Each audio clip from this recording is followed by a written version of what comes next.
जो गरीब लोग हैं दिन रात काम करते हैं खेतों में, तब ये कृषि प्रधान देश बनता है। तुम्हारे घरों में बर्तन मांजने का काम, गाड़ी चलाने का काम, कील ठोकने का काम ये लोग करते हैं। उसके बाद भी इनके विकास के लिए कोई एजेंडा ही नहीं है। कैसे भारत महान बनेगा जी? कौन सा फार्मूला से भारत महान बने? देश की 1/4 आबादी के विकास की बात के बिना क्या भारत का विकास संभव है? अमेरिका दुनिया का सबसे बड़ा प्रोग्रेसिव कंट्री, विकसित देश के रूप में देखा जाता है। वहाँ ब्लैक्स को बराबर में लाया जा सकता है, ब्लैक्स वहाँ का राष्ट्रपति बन सकता है। तो दलित समाज का आदमी प्रधानमंत्री क्यों नहीं, क्यों नहीं, क्यों नहीं? आरक्षण कानून होना चाहिए। कुत्ता मर जाए, बिल्ली मर जाए तो कानून है, पर एक देश की 1/4 आबादी के आरक्षण का कोई कानून ही नहीं है। ये दुर्भाग्य नहीं देश का। संत गुरु रविदास टेम्पल की जो तुगलकाबाद में जमीन है, हमारे सांसद जी मौजूद हैं, इतनी बड़ी जमीन थी हमारी, उसको काट करके सिर्फ छोटा सा टुकड़ा दे दिया। अरे धर्मों पे तो कम से कम धर्मों के साथ तो न्याय करो यार। आज तक 40 साल में इस हॉल में हमने कितने प्रोग्राम किए? हर साल एक प्रोग्राम करते हैं। इस बार urban development of minister Manohar Lal Khattar ने लास्ट मोमेंट तक हमारे इस हॉल की स्वीकृति नहीं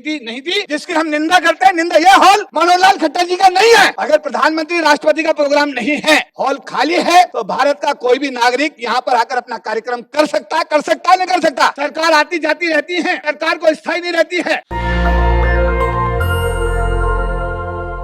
देखो भाई, जिसको लोकसभा में जाना है उसको गाना उनका बजाना है, और जिसको समाज के साथ जाना है वो कानून मंत्री का पद छोड़ करके आपके साथ में आया है।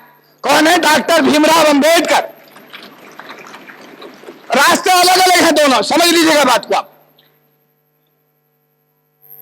हम धन्यवाद करते हैं आपका भाई कि आप हमारे बाबा साहब को मान रहे हो, बहुत अच्छी बात है।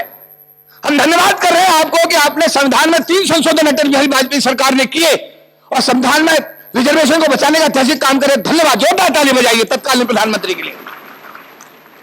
हम धन्यवाद करते हैं वर्तमान प्रधानमंत्री का कि उन्होंने संविधान दिवस खोजा, उन्होंने SC/ST एट्रोसिटी एक्ट को जब सुप्रीम कोर्ट ने खत्म किया, दोबारा का मजबूत किया, उन्होंने बहुत सारे काम किए, पंचायत डेवलप किए, उनका धन्यवाद करो, जोरदार ताली बजाओ। लेकिन भैया जब आए दिन आप तत्कालीन सरकार ने जब रिजर्वेशन लागू किया था, तब जाकर के लोग सरकार की नौकरी में आए थे 40 लाख लोग। 40 लाख का मतलब है एक परिवार 30 आदमी जुड़े हुए हैं, तो 8 करोड़ तत्कालीन सरकार की राष्ट्रीयकरण की नीति से और रिजर्वेशन से नौकरी देने के समाज के गरीबी की रेखा से ऊपर आए हैं। अगर निजी क्षेत्र लाना आपकी मजबूरी है, तो भाई साहब निजी क्षेत्र में आरक्षण, जब हमने पहली सरकार जब थी 2004 में, तो हमने कहा कि आप निजी क्षेत्र में आरक्षण लाइए। तत्कालीन जो सामाजिक अधिकारिता मंत्री मीरा कुमार जी थी, उन्होंने इस बात पर पहल की। उसके बाद में दूसरे सामाजिक अधिकारिता मंत्री आए, कोशिश हुई, लेकिन निजी क्षेत्र में आरक्षण लागू नहीं हुआ।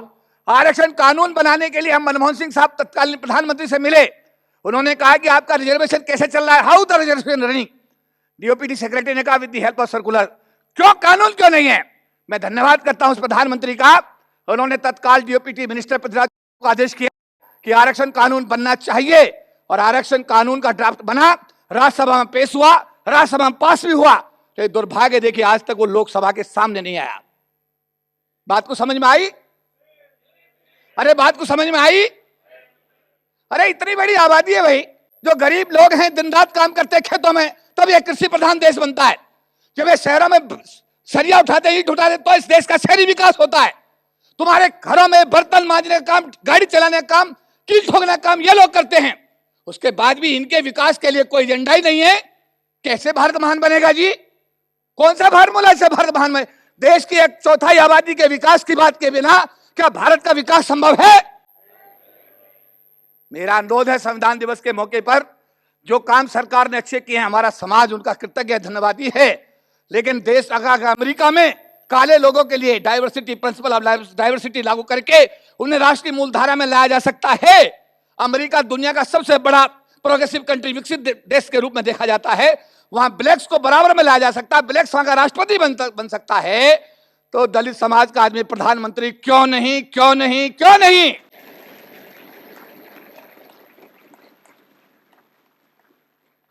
दो रास्ते अलग अलग जाते हैं, एक लोकसभा का, एक समाज का। दोनों में पैरेलल है, रेल की लाइन की तरह हैं। जो लोकसभा में जाएगा समाज की बात नहीं कर पाएगा, जो समाज की बात करेगा लोकसभा में नहीं जा पाएगा। ये बात सहमत हो? मेरी बात से नहीं आप सहमत हो? नहीं आप? दोनों पैरेलल है। मेरा अनुरोध है सरकार से आज इसके माध्यम से, क्योंकि जो एजेंडा जस्टिस KG बालाकृष्ण साहब को मैं देने वाला हूं, मैं आपसे अप्रूव कराऊंगा, वो अपना संबोधन करेंगे। इसके बाद Narendra Modi ji, Honorable Prime Minister of India, South Block, New Delhi.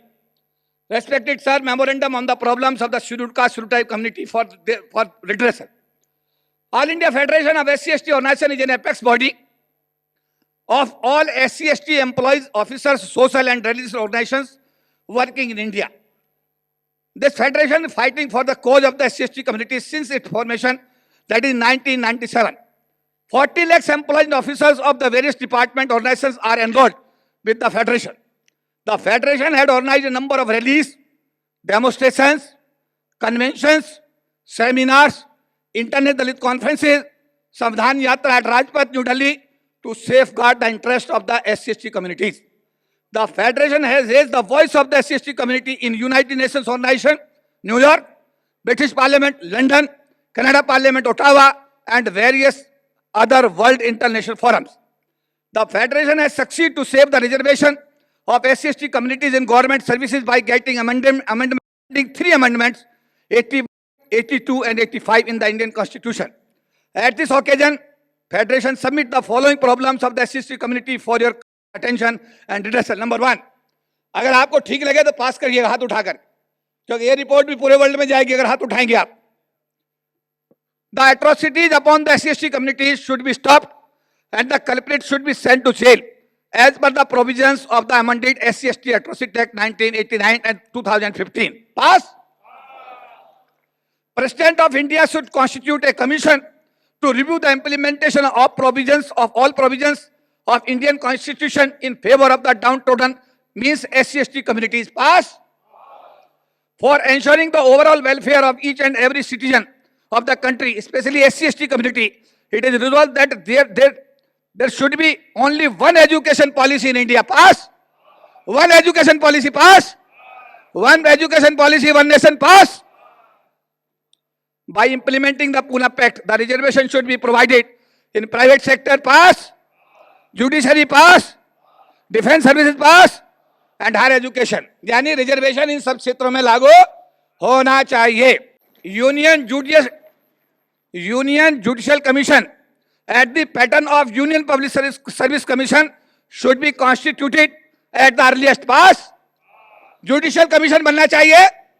अरे संविधान की बात करें, जुडिशियल कमीशन होना चाहिए. एवेटेड रिजर्वेशन एक्ट यानी कि आरक्षण कानून, awaited reservation act should be enacted and it should be kept in the 9th schedule of Indian constitution. Pass. आरक्षण कानून होना चाहिए. कुत्ता मर जाए, बिल्ली मर जाए तो कानून है, पर एक देश की 1/4 आबादी के आरक्षण का कानून नहीं है. कितने लोग जानते हैं इस बात को? देश की 1/4 आबादी के आरक्षण का कोई कानून ही नहीं है. ये दुर्भाग्य नहीं देश का? अरे दुर्भाग्य है नहीं है? होना चाहिए. धन्यवाद. Reservation should be increase. Population बढ़ गई शुरू ट्राइब की. 22.5% का रिजर्वेशन उस समय था जब हमारी आबादी बहुत कम थी. आज की आबादी के हिसाब से रिजर्वेशन को बढ़ाया जाना चाहिए. पास. और under free and compulsory education policy, the education institute residential school having capacity of 1000 student in at tehsil level should be constituted by Government of India with the funds of the SC plan and tribe sub plan to the children of the SC/ST community. Pass. जो SC plan ST सब plan का पैसा है उससे तहसील के स्तर पर 1000 बच्चों का रेजिडेंशियल स्कूल बनाया जाना चाहिए. पास. The National Commission for SC and the National Commission for ST should be given more powers. The recommendations of the National Commission for Scheduled Castes and Scheduled Tribes should be made mandatory to safeguard the interest and the welfare of the SC/ST community. Pass. आज SC commission की direction को नहीं मानते लोग, ST commission की नहीं मानते, जबकि संवैधानिक आयोग है और चुनाव आयोग भी संवैधानिक आयोग है, उसकी सारी बात मानी जाती है. इसका मतलब ये भी भेदभाव का मामला तो है. अरे है नहीं है?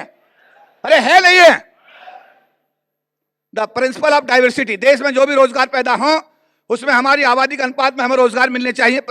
The principle of diversity should be implemented in India and proportionate representation should be given to the people of the SC/ST communities in all employment, agriculture and business etc. in India. Pass. The whole land of Sant Guru Ravdas Temple, Sant Guru Ravidas temple की जो तुगलकाबाद में जमीन है, हमारे सांसद जी मौजूद हैं. इतनी बड़ी जमीन थी हमारी, उसको काट करके सिर्फ छोटा सा टुकड़ा दे दिया. अरे धर्मों पे तो कम से कम धर्मों के साथ तो न्याय करो यार. तुमने इतने बड़े बड़े मंदिर बना रखे हैं, बना रखे नहीं बना रखे, हम तो नहीं छेड़ रहे आपको भाई. हमारा तुगलकाबाद का इतना प्राचीन मंदिर था, आपने सारी जगह छीन करके उसमें एक छोटा सा 500 स्क्वायर मीटर का टुकड़ा दे दिया। क्या ये सही है, गलत है? अरे गलत है। मैं सांसद विदुड़ी साहब से निवेदन करूंगा, शायद उन्हीं के क्षेत्र में आता है, इस विषय में वो संज्ञान लेंगे और सरकार से बात करके तुगलकाबाद टेंपल की पूरी जमीन वापस कराने का काम करेंगे। मेरा निवेदन रहेगा।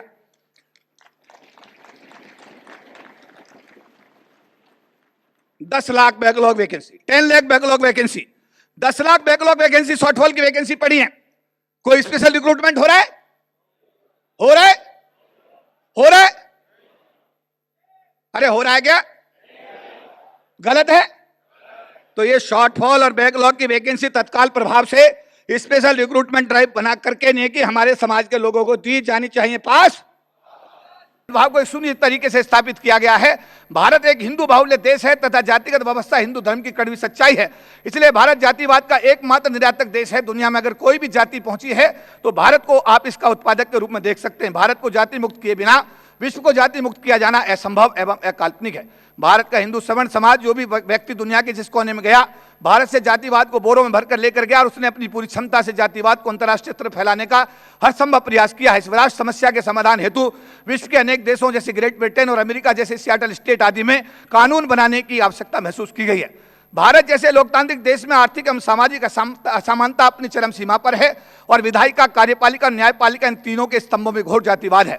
बाबा साहब डॉक्टर भीमराव अम्बेडकर जी के अथक प्रयासों के कारण भारत की विधायिका में 25% का आरक्षण लागू है। इसी आरक्षण के आधार पर भारत की संसद में हर 5 वर्ष बाद 131 सांसद आरक्षित कोटे चुनकर आते हैं, जिनके कंधों पर अनुसूचित जाति जनजाति समाज के लोगों का प्रतिनिधित्व करने की जिम्मेदारी होती है। लेकिन ये सभी सांसद जो कानून बनाने की महान संस्था है, लोकसभा के सदस्य होते हैं, इनका अपने समाज के लोगों की वोट लेकर संसद में जाने के अलावा कोई कार्य नहीं होता। अपने समाज के लोगों के दुखों परेशानियों की आवाज उठाने के स्थान पर ये लोग अपनी राजनीतिक पार्टियों के आदेशों की पालन करते हैं तथा समाज के लोगों की समस्याओं को उठाने के अथवा उनका समाधान कराने के स्थान पर समाज से दूरी बनाकर चलते हैं। बाबा साहब डॉक्टर भीमराव अम्बेडकर इस समस्या से भली भांति परिचित थे। इसलिए उन्होंने ब्रिटिश पार्लियामेंट में आयोजित गोल्ड सम्मेलन में भारत के दलितों के लिए पृथक निर्वाचन की मांग की थी। लेकिन दुर्भाग्य देखिए कि बुडापेस्ट के माध्यम से जातिवादी व्यवस्था को मानने वाले लोगों ने दलितों का अधिकार भी ये उनसे छीन लिया। आजादी के 76 सालों में भी कार्यपालिका में दलितों का कुछ प्रतिनिधित्व होने के बावजूद भी कार्यपालिका व्यवहार घोर जातिवादी है। कार्यपालिका पर जातिवादी लोगों का संपूर्ण कब्जा है। बाबा साहब डॉक्टर भीमराव अम्बेडकर द्वारा भारत में सरकारी क्षेत्र में अनुसूचित जनजाति जाति समाज के लोगों के लिए 22.5% के आरक्षण की व्यवस्था अब पूरी तरह अर्थहीन हो गई है, क्योंकि भारत में सरकारी क्षेत्र प्राय समाप्ति की ओर है तथा सरकारी विभागों का निजीकरण करके सरकारी नौकरियां लगभग समाप्त कर दी गई हैं। अनुसूचित जाति जनजाति समाज के लोगों के लिए संविधान संशोधन का निज क्षेत्र में आरक्षण की कोई व्यवस्था नहीं की गई है। भारत देश में पैदा होने वाले रोजगारों में अनुसूचित जाति जनजाति समाज के लोगों की भागीदारी ना के बराबर होती जा रही है। न्यायपालिका में अनुसूचित जाति जनजाति समाज के लोगों का प्रतिनिधित्व शून्य के बराबर है। इसलिए अनुसूचित जाति जनजाति समाज के लोग छोटे छोटे अपराधों में भी वर्षों में जेल में सड़ते हैं, उनकी कोई सुनवाई नहीं है तथा भारत की जेलें अनुसूचित जाति जनजाति समाज के लोगों से आज पूरे देश में भरी पड़ी हैं। अनुसूचित जाति जनजाति अत्याचार निवारण अधिनियम के तहत अनुसूचित जाति जनजाति समाज के लोगों के साथ अत्याचार करने वाले सामान्य जाति के लोगों के विरुद्ध जो मुकदमे दर्ज किए जाते हैं, न्यायपालिका में व्याप्त इस जातिगत भ्रष्टाचार के चलते इनमें से अधिकतर लोग बिना सजा के छूट जाते हैं। जातिगत भेदभाव का जीता जाता उदाहरण भारत के उच्चतम न्यायालय के मुख्य न्यायाधीश जस्टिस बी आर गवाई के भी हाल ही के उनके गृह राज्य महाराष्ट्र के दौरे के रूप में उनको प्रोटोकॉल भी उपलब्ध न कराने के रूप में देखा जा सकता है। मुख्य न्यायाधीश ने इसे स्वीकार किया कि यह मुद्दा प्रोटोकॉल तक सीमित नहीं था, बल्कि यह जातिगत भेदभाव एवं सामंतवाद का विषय था। इसके साथ ही जातिगत भेदभाव की एक और मिसाल मध्य प्रदेश हाईकोर्ट ग्वालियर खंडपीठ में घटित हुई परम पूज्य बाबा साहब डॉक्टर भीमराव अम्बेडकर जी की प्रतिमा को न लगाने देने के रूप में देखी जा सकती है। मध्य प्रदेश उच्च न्यायालय के मुख्य न्यायाधीश जस्टिस सुरेश कैत साहब, जो दलित समाज से आते हैं, के आदेश के बावजूद भी मध्य प्रदेश हाईकोर्ट ग्वालियर खंडपीठ परिसर में बाबा साहब डॉक्टर भीमराव अम्बेडकर जी की प्रतिमा नहीं लग सकी और प्रतिमा को न्यायालय से वापस करवा दिया गया। भारत की राष्ट्रपति द्रौपदी मुर्मू अनुसूचित जनजाति समाज से आती हैं। भारत के कानून मंत्री अर्जुन राम मेघवाल अनुसूचित जाति दलित समाज से आते हैं। भारत के संसदीय कार्य मंत्री किरण रिजिजू साहब बुद्धिस्ट हैं, जो अनुसूचित जनजाति दलित समाज से आते हैं। भारत के सर्वोच्च न्यायालय के मुख्य न्यायाधीश जस्टिस बी आर गवई अनुसूचित जाति दलित समाज से आते हैं। इसके बावजूद भी भारत के संविधान निर्माता डॉक्टर भीमराव अम्बेडकर जी की प्रतिमा न्याय के मंदिर अर्थात मध्य प्रदेश हाईकोर्ट ग्वालियर खंडपीठ परिसर में न लगने देना जातिगत विद्वेष की पराकाष्ठा के रूप में देखा जा सकता है। भारत में अनुसूचित जाति जनजाति समाज के लोगों के साथ अत्याचार अन्याय चरम सीमा पर है। केंद्र सरकार, राज्य सरकारें, चाहे वे किसी भी राजनीतिक दल की क्यों ना हो, अनुसूचित जाति जनजाति समाज के कल्याण के मामले में पूरी तरह उदासीन और नेगेटिव हैं। सरकारों के पास अनुसूचित जाति जनजाति समाज के लोगों के कल्याण का कोई एजेंडा ही नहीं है अनुसूचित जाति जनजाति अत्याचार निवारण अधिनियम के तहत अगर कोई मुकदमा दर्ज भी होता है तो दोषी को जब तक सजा मिलती है तो उसका हौसला इतना बढ़ जाता है, खुलेआम अत्याचार अन्याय करता है तो देश का सिस्टम उसको सपोर्ट करता है। सोशल मीडिया के आंकड़े बताते हैं कि वर्तमान सरकारों के शासनकाल में भारत में अनुसूचित जाति जनजाति समाज के लोगों पर अत्याचार, आधार पर मारपीट, बलात्कार, हत्याओं जैसी अत्याचारों की बाढ़ आ गई है। ऐसी प्लान सब प्लान टाइप सब प्लान का जिसका विशेष रूप से अनुसूचित जाति जनजाति समाज के विकास को ध्यान में रखकर संविधान में प्रावधान किया गया। देश के वित्त मंत्री जब भारत का बजट प्रस्तुत करेंगे तो उसमें भारत की अनुसूचित जाति जनजाति समाज के लोगों के कल्याण हेतु इनकी आबादी के अनुपात में बजट आवंटित करना अनिवार्य होगा। लेकिन जातिगत सिस्टम इस देश का इतना मजबूत है कि इस बजट का एक भी पैसा अनुसूचित जाति जनजाति समाज के कल्याण पर खर्च नहीं किया जाता तथा इसका दुरुपयोग सरकारें दूसरे मदों में करती हैं। संक्षिप्त में कहा जाए तो भारत की जातिगत व्यवस्था इतनी मजबूत है कि इसको इतने सुव्यवस्थित तरीके से तैयार किया गया है कि इसको भेदना दुनिया के सबसे योग्य व्यक्ति परम पूज्य बाबा साहब डॉक्टर भीमराव अम्बेडकर के लिए मुश्किल हो गया तथा उनको कहना पड़ा कि हिंदू धर्म में पैदा होना मेरे बस की बात नहीं थी, लेकिन मैं हिंदू रहकर नहीं मरूंगा। और उन्होंने 14 अक्टूबर 1956 को 5 लाख अनुयायियों के साथ दीक्षा भूमि नागपुर में बौद्ध धर्म स्वीकार करके हिंदू धर्म का परित्याग कर दिया। यहाँ बाबा साहब डॉक्टर भीमराव अम्बेडकर जी के उन शब्दों का उल्लेख करना आवश्यक होगा कि धर्म मनुष्य के लिए कमीज की तरह है जिसे जब चाहे बदल सकता है, लेकिन जाति उसकी खाल की तरह है जो उसे जन्म से प्राप्त होती है, जीवन भर उसके शरीर से चिपकी रहती है, मृत्यु पर उसके शरीर के साथ जलती है। आज भी विश्व स्तर पर आयोजित इस अंतर्राष्ट्रीय जाति मुक्त सम्मेलन में आए दुनिया के कोने कोने से सभी प्रतिनिधियों के सम्मुख में निवेदन करना चाहूंगा कि जब तक भारत की जातिगत व्यवस्था जिंदा है विश्व स्तर पर जाति मुक्त विश्व की कल्पना करना काल्पनिक होगा। आओ विश्व के कोने कोने से हम सब प्रतिनिधि मिलकर इस समस्या का अस्थायी समाधान खोजकर पूरे विश्व को जाति मुक्त बनाने का संकल्प लें। बाबा साहब अम्बेडकर ने धर्म परिवर्तन का एक मार्ग जो हमें बौद्ध धर्म की ओर ले जाता है सुझाया, लेकिन हमने उसे अपनाने में कोताही बरती तथा लगातार अन्याय अत्याचार झेल रहे अनुसूचित जाति जनजाति समाज के लोगों ने बौद्ध धर्म को स्वीकार नहीं किया। ऐसी परिस्थिति में भारत में जातिवाद एक दंश से गंभीर एवं जटिल समस्या बनकर एक नासूर के रूप में स्थापित हो चुका है, जिसका अंत परम पूज्य बाबा साहब डॉक्टर भीमराव अम्बेडकर द्वारा सुझाए गए बौद्ध धर्म को अपना करके ही हो सकता है। भारत का संविधान भारत के किसी भी नागरिक को जातिगत आधार पर छुआछात करने, भेदभाव करने की इजाजत नहीं देता, बल्कि ऐसा करने वाले समाज एवं संविधान विरोधी लोगों के विरुद्ध कानूनी कार्रवाई करके उन्हें जेल भेजने का मार्ग प्रशस्त करता है। फिर भी भारत के संविधान का उल्लंघन क्यों, जातिगत आधार पर अत्याचार क्यों, जातिगत आधार पर भेदभाव क्यों, जातिगत आधार पर अन्याय क्यों, जातिगत आधार पर अमानवीय व्यवहार क्यों? भारत के संविधान में किसी भी तरह की जातीय लिंग भेद की स्पष्ट मनाही है। संविधान हमारा संरक्षक है, पथ प्रदर्शक है। संविधान को पूर्णतः लागू कराने के लिए आओ चलते हैं 2 कदम जातिवाद के खात्मे की ओर। भारत में अनुसूचित जाति जनजाति समाज के हक में बनाए गए संवैधानिक प्रावधानों को लागू कराने की ओर बनाने की रिकमेंडेशन दी जा रही है। वो एसटी आयोग का काम नहीं है, वो गलत है, कृपया उसे रोका जाना चाहिए। तो ये प्रस्ताव मैंने पढ़े हैं, पास पास पास। आप सबके बिहार पर मैं ये चकमा जी जो हमारे भारत सरकार के अनुसूचित जनजाति आयोग के हमारे माननीय सदस्य के रूप में, क्योंकि आज बहुत सारे लोगों को आना था, आज सर्वदलीय बैठक हो रही है, कुछ लोग उसकी वजह से नहीं आए। आज मुख्यमंत्री मध्य प्रदेश के बेटे की शादी है, कुछ लोगों ने इंदौर का रास्ता पकड़ लिया। क्या बात समझ में आई? कुछ लोगों ने इंदौर का रास्ता पकड़ा, कुछ लोग सर्वदलीय बैठक में बिजी हो गए। बहुत सारे लोगों की लिखित में कंसेंट थी आज के इस कार्यक्रम आने की, लेकिन मुझे गर्व है कोई नहीं आया, मेरा समाज तो आया। अरे मेरा समाज तो आया। और एक बात और कहना चाहता हूं, पूरा हॉल खचाखच भरा है। विज्ञान भवन में मैं भी बहुत मीटिंग अटेंड करता हूं, ये आगे की कुर्सी बढ़ जाती है तो बड़ी बात मानी जाती है, पीछे तक पत्रकार दौड़ा है, पीछे तक पूरा विज्ञान भवन भरा हुआ है। और एक बात और कहना चाहता हूं अनुसूचित जाति जनजाति के सांसद और मंत्रियों से, तुम समाज से हो, समाज तुमसे नहीं है। ये जो मंत्री हैं ये समाज से हैं, समाज इनसे नहीं है। समाज के साथ रहोगे तो सम्मान पाओगे। 40 साल में बहुत सारे मंत्रियों को हमने गैर मंत्री होते देखा है, बहुत सारे सांसदों को कनाट प्रेस की सड़कों पर घूमते हुए देखा है। तो जो समाज के साथ रहते हैं वो सम्मान योग्य होते हैं, और जो समाज को छोड़कर कहीं और चले जाते हैं तो समाज भी उनको एक दिन छोड़ देता है।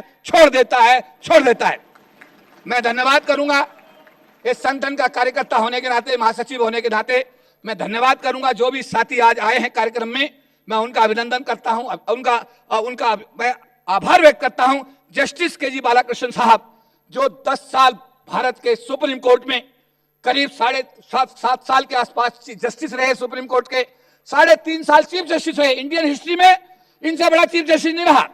Rahul Gandhi leader of opposition Lok Sabha message, I extend my heartfelt congratulations to all of you on the 76th Constitution Day celebration. It is inspiring to see members from diverse organizations across India come together to commemorate this momentous occasion, which has profoundly shaped in India's future. Our Constitution marked as a significant departure from the past, guaranteeing a life of dignity to crores of Indian. Generations of our SC/ST brothers and sisters have tirelessly fought for the realization of their rights in courts, educational institutions, workplaces, and every sphere of the life. While we have made considerable progress over the last 76 years, we still have a long way to go.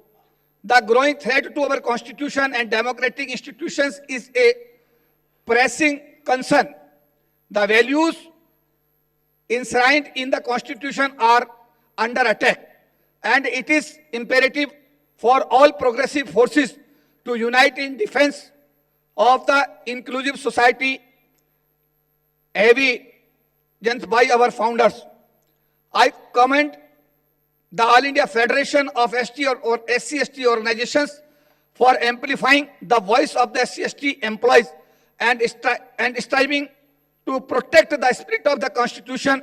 Your collective efforts are crucial in promoting social justice and equality. I convey my best wishes to Engineer Rajendra Prasad and all office bearers and members of All India Federation of SC/ST organizations gathered here today. May your efforts continue to inspire and empower our communities to work towards a more just and equitable society. Rahul Gandhi, leader position. विदुड़ी साहब, एक दर्द share कर रहा हूं। कभी ऐसा नहीं हुआ। विदुड़ी साहब जरा मुझे सुनेंगे प्लीज। कभी ऐसा नहीं हुआ। आज तक 40 साल में इस हॉल में हमने कितने प्रोग्राम किए? हर साल एक प्रोग्राम करते हैं। इस बार urban development of minister Manohar Lal Khattar ने लास्ट मोमेंट तक हमारे इस हॉल की स्वीकृति नहीं दी, जिसकी हम निंदा करते हैं। निंदा, यह हॉल मनोहर लाल खट्टर जी का नहीं है। अरे खट्टर साहब का है क्या? हम करवा रहे हैं, चिराग पासवान से टेलीफोन करवा रहे हैं, सर हमें हॉल दिलवाइए। हॉल नहीं मिला। हम एससी आयोग के सेक्रेटरी से टेलीफोन करवा रहे हैं, हॉल नहीं मिला। आपको हम बताना चाहते हैं। और हमें परसों शाम हॉल मिला। इसका मतलब हमारा प्रोग्राम भी खुद समझ गए नहीं बात आप? ऐसा कभी, अरे हॉल के पैसे लेते हो आप। अगर प्रधानमंत्री राष्ट्रपति का प्रोग्राम नहीं है, हॉल खाली है, तो भारत का कोई भी नागरिक यहां पर आकर अपना कार्यक्रम कर सकता है नहीं कर सकता? ये सर पीड़ा है समाज की। गलत मैसेज सरकार के खिलाफ जा रहा है। सरकार आती जाती रहती है, सरकार को स्थायी नहीं रहती है। इसलिए मैं ये कहना चाहता हूं कि मनोहर खट्टर जी ने इस हॉल के देने में जितनी दिक्कत इस महासंघ को की है, पूरे देश में सरकार के खिलाफ एक गलत मैसेज गया है। मेरा निवेदन है कि इस विषय में थोड़ा सा ध्यान दें। इज्जत की लड़ाई लड़ रहा है। एक डॉक्टर अम्बेडकर के द्वारा आरक्षण से लोकसभा में सांसद, एमएलए बनकर सरकार की नौकरी में आकर के बाबू और आईएएस बन गया है। उनके घरों का मैं अवलोकन करता हूं। जो लोग संपन्न हो गए हैं, या तो उनके घरों में जो लड़की आई है, बेटे की बहू, वो जनरल कैटेगरी की है, या उनकी लड़की जनरल कैटेगरी घर में चली गई है। एक ऐसा हुआ है जिनके बच्चे विदेश में चले गए हैं। ये सीनियर लोग जो आपके सामने इस मूवमेंट को लेकर चल रहे हैं, आने वाली पीढ़ियां दूर दूर तक नजर नहीं आ रही हैं, और इसीलिए ये जो आंदोलन है बाबा साहब का, थोड़ा धीमा और फीका पड़ता जा रहा है। इस पर भी विचार करो। समता सैनिक दल एक ऐसा दल है जो परम पूज्य बाबा साहब डॉक्टर भीमराव अम्बेडकर ने बनाया। ये बात सही है? किसने बनाया? बाबा साहब अम्बेडकर ने बनाया। फेडरेशन एक दल है सरकारी अधिकारी कर्मचारियों का। भारतीय बौद्ध संघ एक दल है, एक संगठन है।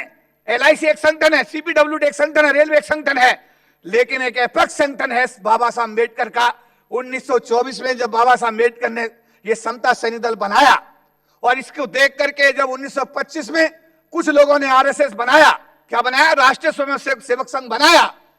तो आज उन्होंने अपने संगठन को कहां पहुंचा दिया, और हम लोगों ने अपने संगठन को कहां पहुंचा दिया? क्या इस पर विचार और मंथन करना चाहिए? क्या कोई 131 सांसद आवाज उठा रहे हैं? क्या 4000 MLA आवाज उठा रहे हैं? क्या संसद में जो मिनिस्टर आवाज उठा रहे हैं? अरे सैल्यूट करो इन लोगों को जो संघर्ष करके समाज के साथ खड़े हुए हैं और समाज की आवाज को हर स्तर पर उठा रहे हैं। इनके लिए जोरदार ताली होनी चाहिए। होनी चाहिए नहीं होनी चाहिए? अरे होनी चाहिए। देखिए मैं तो ऐसा है, कई बार मेरे घर में बात आती, तुम ऐसी बात क्यों कहते हो नंगे पैर चलते थे? सच है, नंगे पैर चलते थे, ये बात सही है, ये सच है, और सच तो सच ही सच रहेगा। तो मैं निवेदन करूंगा कि सच्चाई के इस गांव का एक बच्चा गोद ले लो। हालांकि बात कहनी नहीं चाहिए, लेबल पे लिखा रहता है पीना हानिकारक है, उसके बाद भी हम पीते हैं, सिगरेट भी और दूसरा भी। लेकिन अगर उस पैसे को जोड़ें और उस पैसे को हम आंदोलन, दो चीज आप दे सकते हैं। इकाई के रूप में जैसा आप आए हो, विज्ञान भवन भर दिया, एक मैसेज क्रिएट हो गया।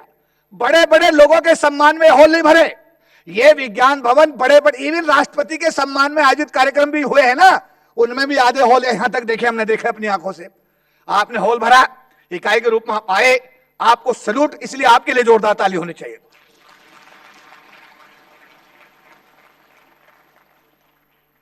इकाई के रूप में एक तो समाज के साथ खड़े हो जाइए, और एक बाबा साहब ने जो दिया है, जो सहयोग राशि अंशदान जरूर दीजिएगा।